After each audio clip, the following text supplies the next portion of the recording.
Assalamualaikum warahmatullahi wabarakatuh. Apa kabar pemirsa TVRI di seluruh Nusantara? Apa kabar Anda hari ini? Senang sekali rasanya kali ini saya Reska Herlambang hadir menjumpai Anda dari kantor Kementerian Pendayagunaan dan Aparatur Negara Reformasi Birokrasi di Jakarta. Nah, kali ini kami akan mengajak Anda untuk berdialog bersama narasumber dengan topik kita kali ini adalah mencari bibit unggul pegawai negeri sipil untuk membangun birokrasi yang bersih, kompeten, dan juga melayani.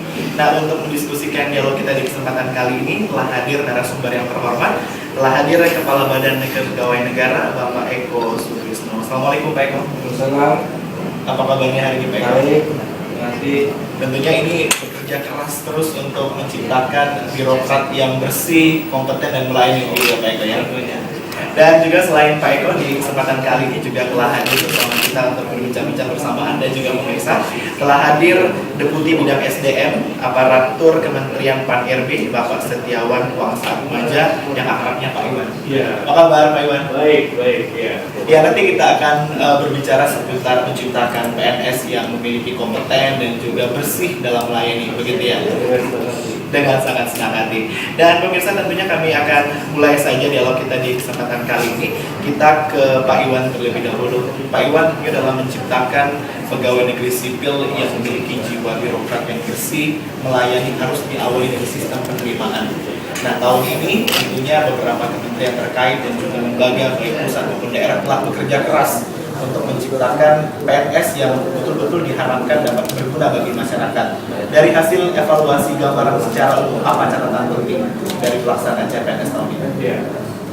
Kalau kita lihat dari program yang salah satu dari 19 evaluasi birokrasi adalah rekrutmen CPNS ini. Jadi kalau kita lihat transformasi birokrasi, pertama ini kita masih dalam bentuk ini masih dengan rule based birokrasi. 2018 kita ingin performance based birokrasi. 2025 baru kita akan dynamic governance. Artinya bahwa itu yang adaptif. Nah, untuk reformasi birokrasi ini tentu saja kita memerlukan CPNS, bukan CPNS, PNS yang andal. Nah, oleh karena itu warna atau semangat inilah gitu yang menjadikan bahwa penerimaan CPNS kita harus. Kalau dari Kemenpan RB sendiri melihatnya, kedua sisi sistem ini kan pasti memiliki sisi kelemahan dan keunggulan masing-masing. Apa yang menjadi keunggulan dan kelemahan? Ya, tentu saja bahwa kalau kita lihat dari kedua sistem ini adalah sesuatu yang menurut kami adalah pengalaman yang luar biasa. Di dalam satu periode kita penerimaan memakai dua sistem, dan disitulah kita bisa membandingkan sebetulnya mana sebenarnya yang akan kita tempuh di masa yang akan datang. CAT itu adalah satu sistem yang barangkali sederhana, gitu ya. Kalau dari sisi persiapannya, kita hanya butuh teknologi, perangkat, infrastruktur komputer dan lain sebagainya. Hasilnya langsung bisa dilihat. Fairness ya itu luar biasa. Karena banyak sekali misalnya di Kemenpan sini, atau saya pikir juga di lembaga lain, instansi lain yang menyelenggarakan sistem CAT, biasanya anak-anak sekarang ini yang peserta tes ini diantar oleh orang tuanya, dan orang tuanya bisa menyaksikan, atau bukan orang tua saja lah, siapapun juga yang mengantarnya, dan mereka bisa menyaksikan prestasi misalnya anaknya gitu ya, dalam mengisi setiap lembar soal tersebut atau setiap soal tersebut, dan itu langsung terdisplay keluar. Itu kelebihan yang paling utama, fairness, transparan. Jadi self monitoring begitu ya Pak ya? Jadi kita udah nggak usah lagi istilah menjelaskan, oh ini begini, begitu. Dilihat langsung, oh iya ya, kemampuannya memang sekian. LJK barangkali bisa masih dipakai, tapi kita lihat situasinya. Memang di beberapa lokasi yang masih belum terjangkau, barangkali relevan fasilitas infrastruktur khususnya komputer dan sebagainya, barangkali kita masih bisa menggunakan LJK. Karena kita dalam rekrutmen CPNS ini kan harusnya adil buat seluruh rakyat Indonesia ya, artinya buat berhak. Tapi ada beberapa kendala barangkali di satu lokasi atau daerah yang memang kurang terjangkau oleh sistem seperti itu dari sendiri. Nah, saya rasa disitulah perbedaannya. Tapi memang kalau dilihat dari ribet tanda kutip ya, bahwa LJK ini kan dari mulai nyetak soal, kirim soal, balikin lembar jawaban dari LJK-nya dan sebagainya, itu kan rawan sekali. Jadi kalau dilihat dari dari overall, saya rasa CAT ini bisa lebih unggul barangkali seperti itu. Walaupun sekali lagi ke depan kalau semakin sudah ramai, artinya ini hackers ini juga bisa ramai kan gitu. Jadi harus kita antisipasi saja hal seperti itu. Ya, baik. Jadi artinya ini terlepas dari sisi geografis yang belum bisa terjangkau di seluruh wilayah Indonesia, tapi walaupun dari beberapa kementerian lembaga maupun instansi yang ikut menggunakan CAT ini sudah dirasakan begitu keunggulannya. Nah, sekarang kita ke Pak Eko, Ketua Panselnas CPNS 2013. Realisasi teknisnya di lapangan seperti apa, Pak? Pelaksanaan teknis di lapangan, saya berterima kasih kepada semua pimpinan instansi pusat dan daerah. Dengan kerjasama yang baik, maka pelaksanaan tes di daerah, apakah itu pakai CAT atau itu pakai RJK, berjalan dengan baik, tidak ada masalah-masalah di lapangan. Itu sudah satu hal yang luar biasa. Kemudian kita setelah tes dan sekarang untuk tahap 2 sedang dalam proses penilaian, dan untuk tes keselamatan umum yang hari ini sudah diumumkan, saya kira itu sudah kerja keras bersama dengan semua instansi yang mendukung pelaksanaan tes. Jadi secara keseluruhan pelaksanaan di lapangannya cukup berjalan dengan baik, dan kami secara sebagai Ketua Panselnas tentunya berterima kasih semua pihak. Baik, Pak Eko, ini sudah memasuki tahap pengumuman hasil dari seleksi nasional CPNS 2013, dan ini sempat terjadi kemunduran dari beberapa tanggal hingga diumumkan hingga saat ini. Sebenarnya kendala yang dihadapi apa, Pak Eko, sehingga publik di rumah dan juga sekaligus sebagai peserta yang ikut dalam tes ini bisa mengetahui informasinya lebih real begitu? Jadi tes ini pesertanya luar biasa, pesertanya cukup banyak, terus variasinya juga banyak, sehingga dari sisi misalnya dari RJK, kita terima lembar jawaban komputer dari instansi masuk ke Panselnas, itu aja yang kita perkirakan cukup 5 hari, ternyata 3 kali lipat perhitungannya. Kira jadi waktunya molor gitu ya? Karena kita menerima lembar jawaban komputer antara instansi yang menyampaikan dengan yang kita terima harus firm betul.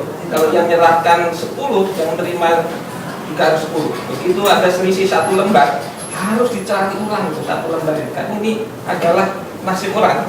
Iya, tidak bisa. Cuma 1 lembar kan 1% atau berapa persen hilang, kita biar aja, nggak bisa begitu.